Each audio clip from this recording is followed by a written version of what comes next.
Hello friends, welcome to Beast Recap. I'm your host. Atlantis is the underwater kingdom ruled by the power-hungry King Orem. Orem plans to conquer the remaining oceanic people and then the surface world. Standing in his way is Aquaman, Orem's half-human, half-Atlantean brother and true heir to the throne. Today the movie I'm going to explain is Aquaman, action-adventures movie from 2018. The story opens in the small, seaside village of Amnesty Bay, Maine in 1985. On a very stormy night, lighthouse keeper Thomas Curry discovers an unconscious woman washed up on the shore with a wound in her abdomen. He takes her to his house and shelters her. When she awakens, she is scared and confused. Thomas is kind to her and treats her wound. She introduces herself as Atlanta, Queen of Atlantis, and the two begin a romantic relationship. Thomas and Atlanta spend the next few years together, and they become parents to a son, Arthur. Everything appears to be perfect until one day when a group of Atlantean commandos burst into their house and begin to attack with the aim of capturing Atlanta and delivering her to her fiancé, King Orvax. Atlanta fights back and beats the commandos down, leaving her time to get away with Thomas and Arthur. For the safety of Thomas and Arthur, Atlanta tells him that she must return to Atlantis. But she makes a promise to visit both of them again in the future. She kisses Thomas goodbye and jumps back into the ocean, leaving Arthur her 5-tine sea fork for when he is ready to use it. Years later, we see Arthur as a child on a school field trip to the aquarium. He is seen talking to the fish, and two bullies start to tease and make fun of him for it. Then a shark starts beating on the glass, partially breaking it and frightening the other people. Then Arthur commands the marine life, and when he turns his eyes glowing in yellow, and everyone watch in amazement, as all the marine life gathers behind Arthur. 20 years later, a crew of pirates commanded by Jesse Kane and his son David hijacked a Russian submarine. After subduing the men on board, the villains find that they hit something, or rather, something hit them. It's the now adult Arthur, better known by many as Aquaman, coming to the rescue. He enters the submarine and begins fighting the pirates, quickly dispatching them all before moving on to the Canes.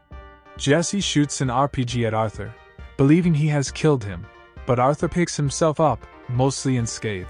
Arthur strikes Jesse in the chest as payback. The sub starts to take on water, and Jesse is pinned under a torpedo. David desperately tries to free his father and pleads for Arthur's help, but he refuses to save Jesse because he and his son have killed innocent people. David continues trying to free Jesse, but he knows his time is almost up, and he pulls out a grenade before ordering David to get out and to go kill Arthur. As David hears Jesse detonate the explosive, he reluctantly listens and exits the submarine. Arthur saves the other Russian crew members, while David flees in another submarine. Arthur joins Thomas as he waits on the docks for Atlanta as he has all these years. When the two view a news clip about Aquaman's bravery in a pub, Thomas recognizes his son in it. He reminds Arthur that it is up to him to bring the kingdom of Atlantis and the surface world together. Then a gang of bikers approach Arthur, seeming to be looking for a fight, but they actually just looking for to get a picture with him. Down in Atlantis, Arthur's half-brother Orem with Arthur's mentor Nudus Vulko as they prepare to meet with King Nereus of Zebel. Orem wants Nereus to form an alliance with him in a supposed effort to unite the other kingdoms of the sea. However, Orem's real intent is to build an army large enough to attack the surface world, believing they will strike Atlantis first. Nereus is also aware of Arthur's existence, but Orem refuses to acknowledge his half-brother or that his mother lived among the surface dwellers. Just then, a blast hits the area, an attack by a human submarine. Nereus and Orem gather their forces to launch a counterattack, and Orem sends the sub, falling into the ocean's deepest area. Nereus is then convinced to side with Orem as they prepare to send a message to the surface. That evening, Thomas and Arthur are leaving the pub, when Arthur is discovered by Princess Mera, the daughter of Nereus. She warns Arthur that Orem intends to engage in surface warfare, putting the lives of everyone on land and sea in the danger. Even as Mera informs Arthur that Vulko has discovered a way to the long-lost trident of Atlan, which can be used to vanquish Orem and grant Arthur the right to assume the throne of Atlantis. He shows no sign of interest.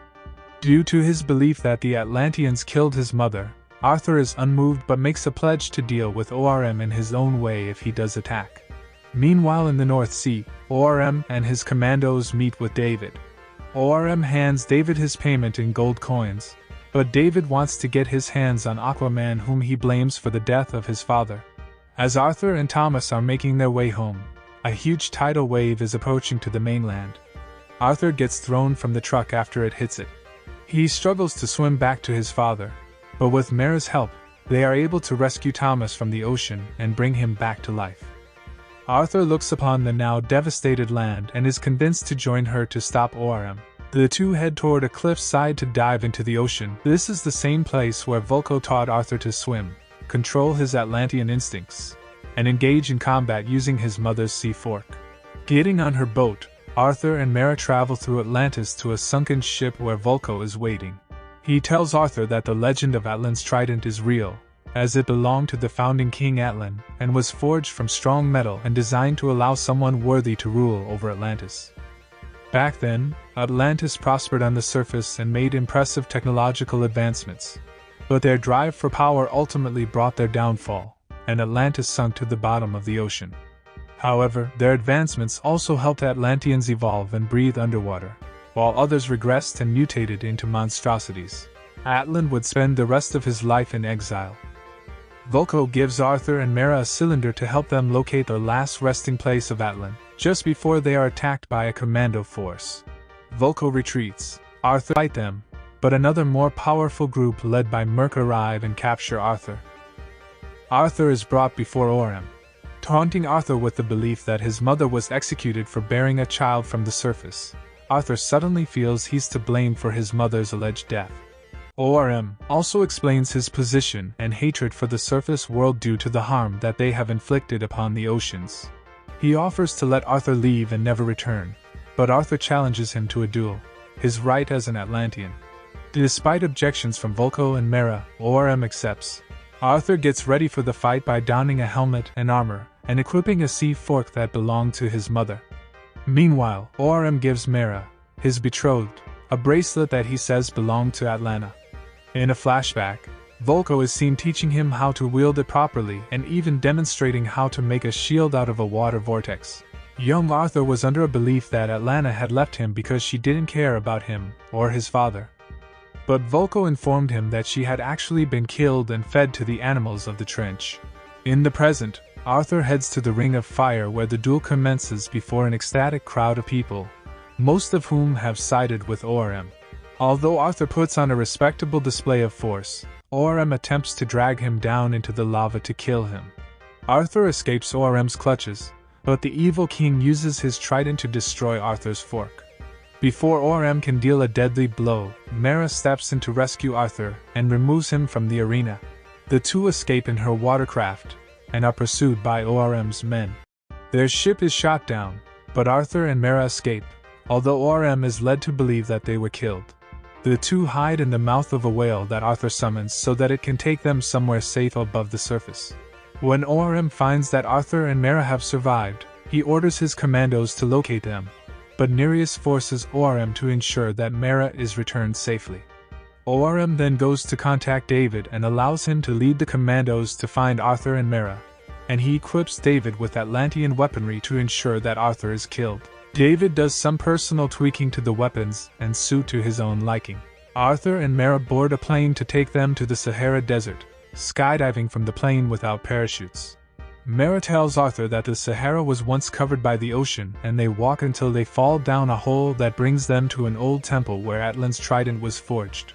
When Mara places the cylinder on a circular platform, nothing happens until she realizes that water is needed to activate it.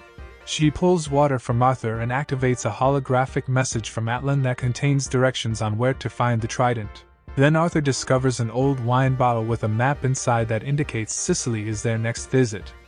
ORM meets with the Fisherman King in an attempt to get him to join forces, but the king refuses, and ORM cruelly kills him in front of his wife and daughter. He then orders them to have their people join him. Arthur and Mara arrive in Sicily where they briefly indulge in the activities among the surface dwellers. They locate a location among the statues of former rulers. According to Atlan's message, only a king will reveal the trident's location. Arthur recognizes that the only statue of a king is Romulus, the founder and first ruler of Rome. When placed there, Arthur and Mera are able to use the bottle like a telescope, revealing Trident's location, which is in the trench. They are suddenly attacked by David Kane and his commandos, who are now going by the name Black Manta. He fires a laser from his helmet at Arthur, while also using weapons that turn water into plasma blasts. Mera takes on the commandos while Arthur battles Manta. By manipulating crimson wine and impaling them with it, she kills some of them and finishes the others. Manta is sent flying by Arthur, who unintentionally blasts himself with his own laser before he falls into the water. Mera treats Arthur's wounds and the two sail to the trench. He tells her how he feels responsible for David becoming his enemy after refusing to save his father, as well as his doubts that he is a worthy leader or king. Mera informs him that he is correct and that he is the link that connects the sea and the land. Back in Atlantis, ORM is preparing his invasion of the surface with his newly united tribes. When he finds that Vulko was working against him, he tells his soldiers to put Vulko in prison. As they sail through a storm, Arthur and Mera are attacked by the hideous creatures of the trench. They fight back, but a huge horde appears, forcing underwater as the ship is destroyed.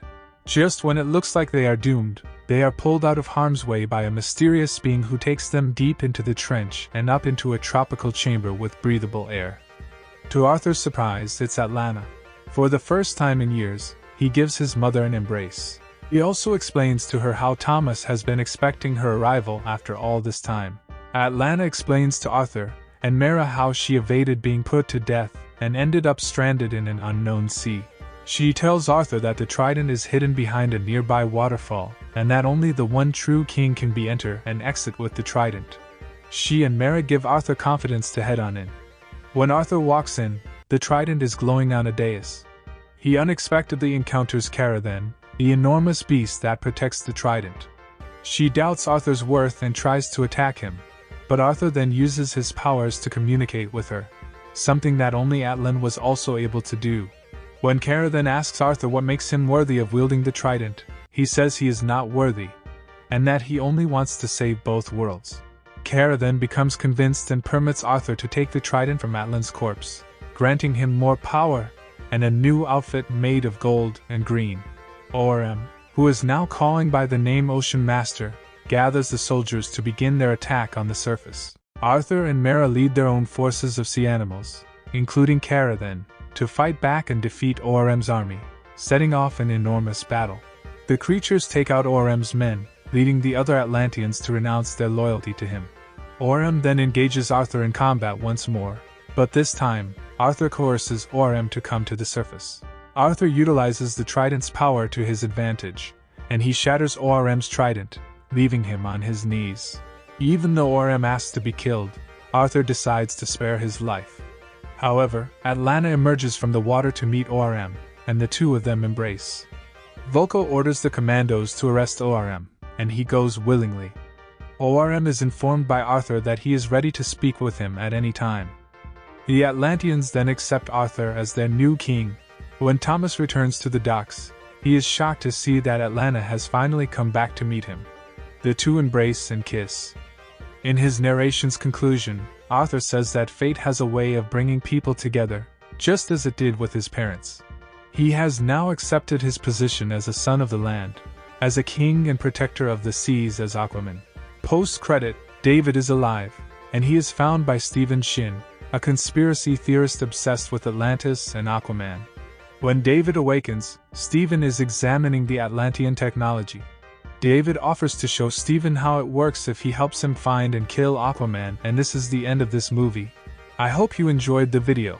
If you like this video, smash that like button and don't forget to subscribe my channel, and don't forget to follow me on my Twitter and Instagram.